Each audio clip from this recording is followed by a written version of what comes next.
All right, let's talk about the p-value now. The p-value is probably one of the most difficult and most understood concepts in AP Stats. So I want you to really focus in and pay attention to the kind of the underlying intuition and theory behind the p-value. So first of all, the p-value is a conditional probability.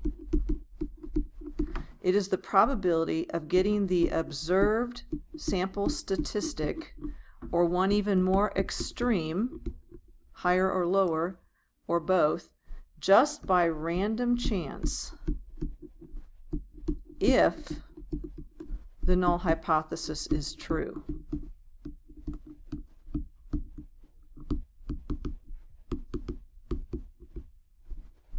So this is the big if. If the null hypothesis is true, how likely are we to get a sample like this or something more extreme? So let's look at our free throw shooting example. So once again, we are saying that the population proportion is 0.8. So we have as our null hypothesis p equals 0.8. We have as our alternate hypothesis p is less than 0.8. We're thinking, we don't believe this, so we're going to do some checking to figure this out. Now, we're going to say, let's say that we took a sample and we got p hat equals 0.64. How likely is it to get a sample statistic of 0.64 or less if the null hypothesis is really true? That is what the p-value tells us. So the p-value is equal to the probability that p hat is less than or equal to 0.64 given that p equals 0.8. Now in this situation, what is the p-value? What does it equal? So let's take a look. In our simulation, I did 100 samples of size 50, and down here we see that only 2 of the 100 samples had a population or a sample proportion of 0.64 or less. So in 2 of the 100 samples, this person shot 64% or less if her real shooting percentage is 80%. So the p-value here is 0.02. Now remember, we talked about if I got 0.64 as my population proportion, there were 2 explanations for that low shooting percentage. Number one, she just had a bad day. That's the random chance explanation.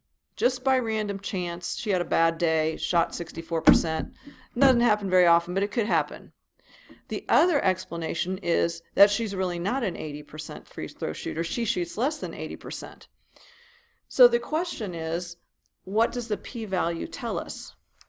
The p-value tells us the probability of the random chance explanation.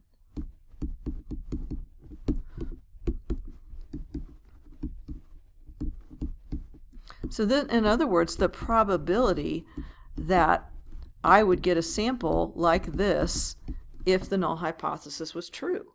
So that's exactly what this conditional probability is saying.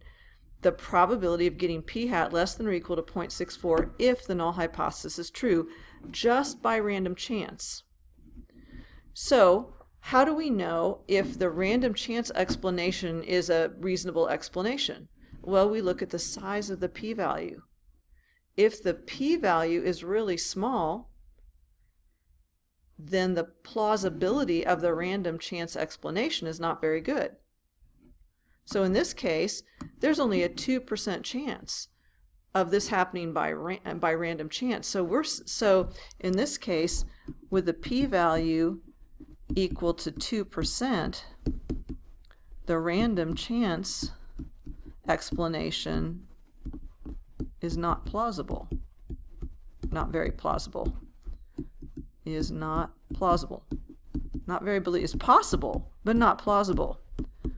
So we go with the other explanation.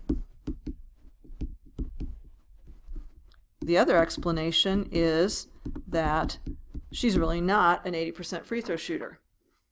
So how do we write this conclusion? So we say,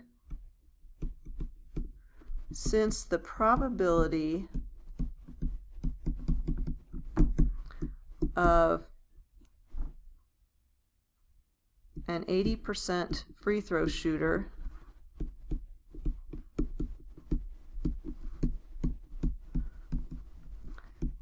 hitting 64% or less of 50 free throws is only about 2%. In other words, not very likely. I don't know, I'm putting an arrow there, that's probably not good. Not very likely. We have convincing evidence, not 100% sure evidence, but convincing evidence that her free throw percentage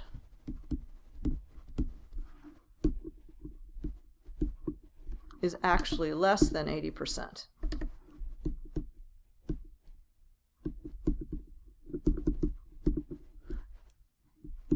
Is really less than 80%. Okay, so that's the other explanation. Since we've rejected the random chance explanation as being fairly implausible, then we have to go with the other explanation. So that's what the p-value tells us. The p-value tells us the probability of the random chance explanation. I might sound like I'm repeating myself a lot, but this is so very important for you to understand. So very important. Okay, so let's go to another. Let's say we take another sample, or let's say instead of getting the first sample, we got a different sample. We took a different sample, and in this sample, we got p hat is equal to 0.74.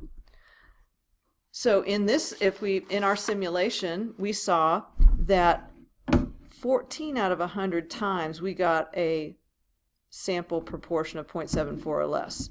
So the simulation basically tells us the probability of this happening, okay? We're not taking 100 samples in real life. In real life, we're just going to take one, but the simulation allows us to calculate the probability of this one sample happening. That's what we're doing here. So let's write what the p-value means. The p-value equals the probability that p hat is less than or equal to 0.74 given that p equals 0.8. And in this case, the p-value equals 0.14. So this is once again, the probability that we get p hat of 0.74 or less just by random chance. This is the random chance explanation. Now, when I see a 14% probability, then I'm thinking, okay, that happens more than 10% of the time. That's not all that unusual.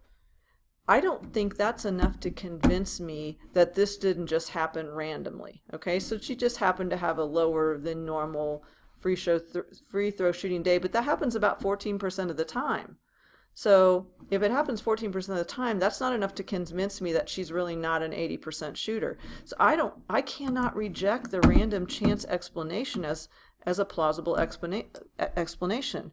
Okay, so in this case, my page jumped on me. In this case,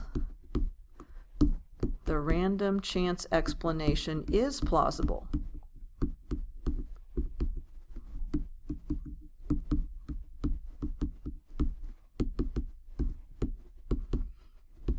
So if it's plausible, then I have to think through, okay, how would I write my conclusion now? So I would say,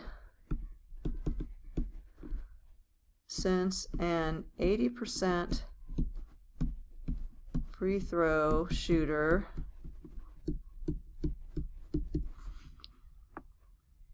will shoot 74% or less about 14% of the time,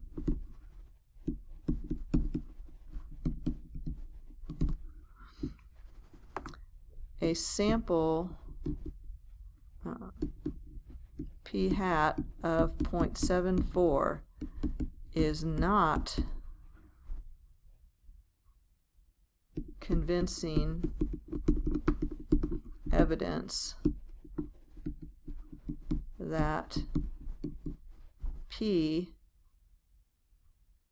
is less than 0.8. Now, I will say that it also is not convincing evidence that P is 0.8, okay? Because if I get a sample of 74%, she could be a 72% free throw shooter. She could be an 80% free throw shooter. She could be a 68% free throw shooter. She could be a 75. You know, there's all kinds of different possible values for P that could go with that sample. But so I'm going to say this sample also does not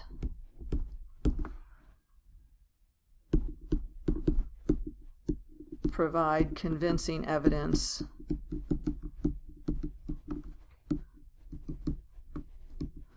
that P equals 0.8, okay? So I don't know. So when I get something like this, when I have a chance explanation is plausible, it means the other explanation is also still plausible, and I don't really know which one, and so I can't really say anything for sure. So in general, what I'm looking for to be convinced is a low value for P. P needs to be fairly low to convince me that this is true. In other words, if P is low, if P, and this is the P value, if P, the P value is low, reject HO, okay?